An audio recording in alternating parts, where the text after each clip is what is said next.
I always bought things I didn't need. My journey to saving money and managing my personal finance has had its highs and lows, but I want to share those with you in hopes that you avoid making these mistakes that I have made, or if you're already making them, you can learn to correct them. I need these glasses, don't mind me.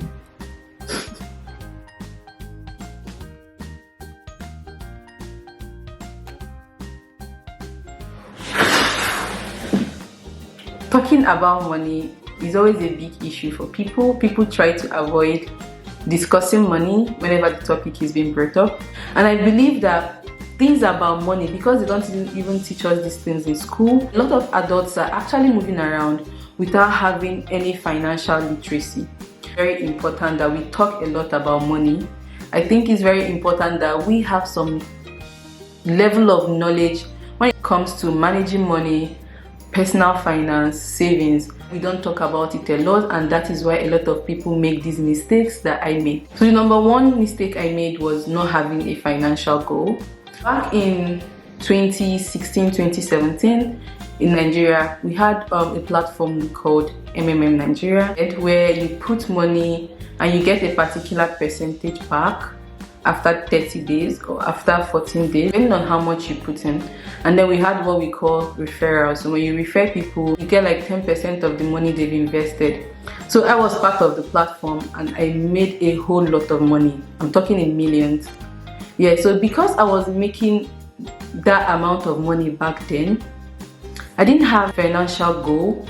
I didn't have what I was like saving towards. I was just packing the money. Oh yes, I'm making this money, but I didn't have any plan for the money. I didn't have any goal, like what am I going to be saving this money towards. When it came to spending, I didn't mind spending a lot of money.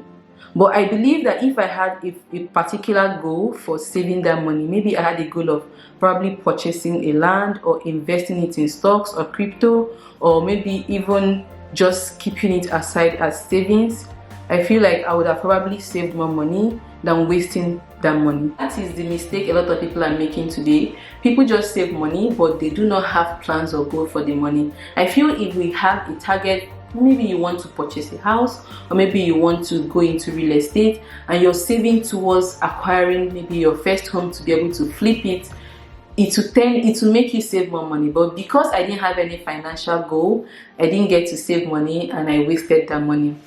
The second mistake I made was not putting aside an emergency fund. Emergency fund is a stash of money you set aside to cover financial surprises that life throws at you.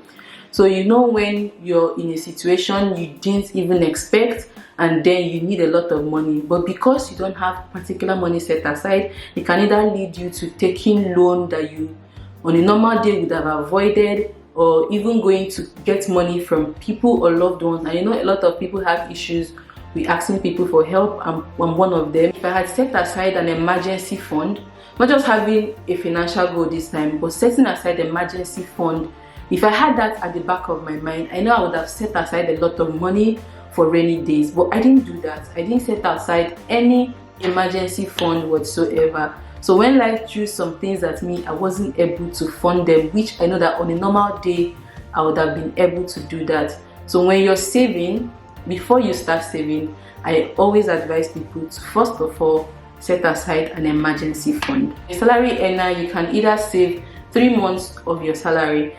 For example, the pandemic hit us in 2020. A lot of people were laid off. The major problem wasn't the fact that people were laid off.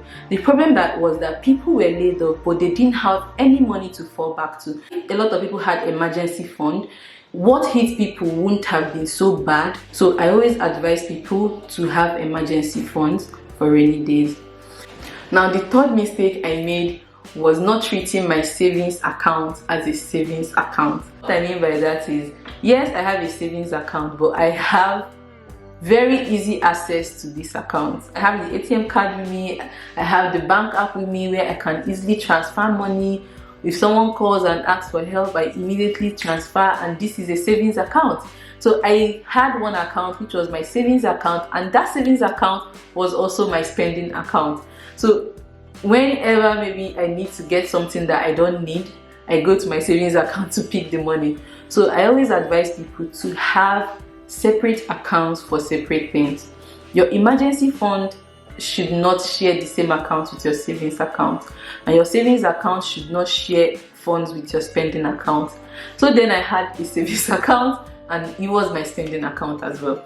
If I had separated consigns, I would have avoided spending a lot of money. Because I was seeing a lot of money in my savings/spending account, I always felt like, oh, there is money here, I can spend them. Maybe when I get to this particular level, I would stop spending. But that's not true. That's even not the way money works. So because you're seeing that money, you're going to be spending it. What I do is I make sure that my savings account, I have very limited access to it. My emergency funds account, I have very limited access to it. And then my spending account is very different from my savings account. So now that brings me to my next mistake, which is not budgeting. I started budgeting recently. So before, whenever I have money, I put aside the savings and then I just leave the rest, but I do not budget them. But I started learning the importance of budgeting, and with budgeting you can save a whole lot of money. So I wasn't budgeting back then. I just had money, and whenever I need something, I just go and I spend it. Well, what I discovered is that when you budget your money, you would realize that there are some things you spend money on that you can actually cut down on. But if you do not budget your money, you won't exactly track how you spend your money. You won't exactly know how your money is leaving or how much is entering, especially for those who have lots of streams of income. So please start today to start budgeting your spending. When you budget your spending, you track your spending. By tracking your spending, you discover places where you waste a lot of money, and then you try to cut it down. So that was the problem I had. I wasn't budgeting my money because I had a lot of money then. I didn't care about budgeting how I spent the money. I didn't care about how I was spending the money. Brings me to my next mistake, which is buying things in bulk. There are some things you buy in bulk that save you a lot of money. But for me as a lady, I'm very extra. I'm telling you, my friends always tell me this, so I'm seriously learning. Back then, when I want to buy something, if I go to a mall and I see something I like, I might buy ×6 of it. And at the end of the day, I end up just using maybe 1 or 2. And that's a waste of money. So if you're going to buy things in bulk, buy things in bulk that you're sure you're going to finish. And when you buy these products, make sure you finish them before buying another one. So what I do is, maybe I see a very fine lipstick, I buy them in different shades in large quantity, and then probably you go out again the next month and you see something very different and buy in large quantity. You will end up not using all of them. So yes, there are some things you plan and get in bulk that you know that yes, I need to have them in bulk, and there are some things that you don't need to buy in bulk that you buy. Sorry about that.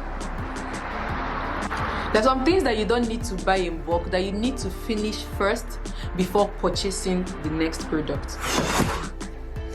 And we're back to this position again. So now the next mistake I made was not investing. I know you must have had a lot of people talk about invest, and you're probably getting pissed off. I'm really sorry about it, but it's the truth. We need to start investing. And when I mean by investing, my number one investment would always be self-investment. Always try to learn something new. Always try to acquire knowledge. People need your services, or when people need your value, they pay for it.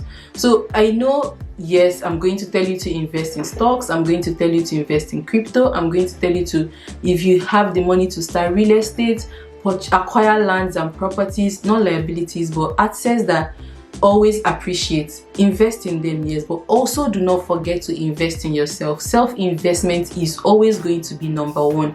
Do you know why? Probably you're going to invest in stocks, you're going to invest in crypto and other assets, and at the end of the day, maybe it all goes away. But you see that self-knowledge, you see that skill you've acquired, no one can take it away from you. So in all your doings, acquire knowledge, acquire skills that would help you, acquire skills that will generate income for you, acquire skills that will make people want to work with you, and when they work with you, they pay for your service. So that was the mistake I made. I didn't invest in any of these I mentioned. I was living life always on social media, laughing. I'm not saying social media is bad. I still go on social media. My accounts are very active, but then let them be regulated. Let the amount of time you spend on social media be regulated. So the time you're taking to probably watch all these things, you can also take that time to invest in yourself, learn one or two things, so you work hard and you have fun. That brings me to the next one. Never live your life on regret. When you live your life on regret, it holds you back. It prevents you from forging ahead. When I lost all those money back then, I started regretting. I started wishing if I had done this, I would have had this amount of money. I started living in regret. But what I didn't know was that those regrets were holding me back. They blinded me to seeing other opportunities I would have probably utilized. I think Bitcoin then was around $500 to $600. But because I had lost a lot of money and I was living in regret, I didn't want to invest again. I didn't want to forge ahead to make more money. Regretting, oh, I wish I had done this. I want to tell you today to stop living in regret. When you stop living in regret, they won't hold you back again. It will open your eyes to see other opportunities that you can use to make money. And now that brings me to my final one, which is getting rich quick. So I would say the platform of 2016 and 2017 MMM had on me was the fact that I conditioned my mind to think that making money is a rich quick scheme. So what I mean by this is, we always think that once you put in money today into something, tomorrow is supposed to yield 100% for you. No. When I tell someone to invest in stocks, I tell you to invest in crypto, and then you start asking me, how much will I make by next week? But that's not how it works. If you check out these companies like Google, Uber, Tesla, and all, they take time. All these companies, it took them time before they were able to be recognized as large and huge as they are today. Try to avoid get rich quick scheme. Invest and allow it grow. I was like, I'm still on my financial journey. All these things, they take time. So I want you to learn from my mistakes. I want you to go back to the drawing board and check out the money mistakes you're making. You can also leave it in the comment section. Tell me the money mistakes you're making and how you're going to work towards achieving and having a better personal finance, having to learn and understand savings, emergency funds, and knowing that all these things take time. So these mistakes I've made, I'm not saying that you're going to be an expert tomorrow in avoiding money mistakes, but just know that it's a process and you're going to keep learning, keep iterating until you find what works best for you. I hope this video was very useful to you, and I'm very sorry if when I was outside the background noise was too much. Thank you so much for watching up to this point. Please, if you're here and you haven't gone and you're still watching and you haven't subscribed to my channel, please hit the subscribe button and also give me a thumbs up. Why I beg for you to like this video is because it helps the YouTube algorithm. So please like this video, subscribe to my channel, share this video. Thank you so much for coming to my podcast. Thank you so much for listening to me. Thank you so much for watching this video, and I will see you in my next video. Bye. Thank you so much for watching this video, and I will see you in my next one. Bye.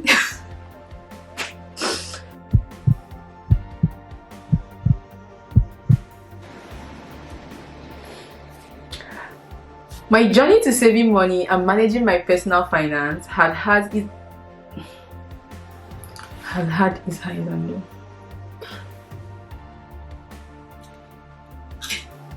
And now that brings me to my next one, which is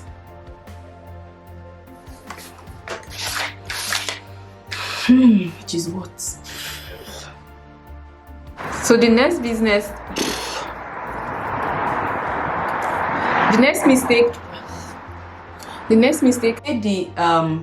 I would say what. So now that brings me to my last point,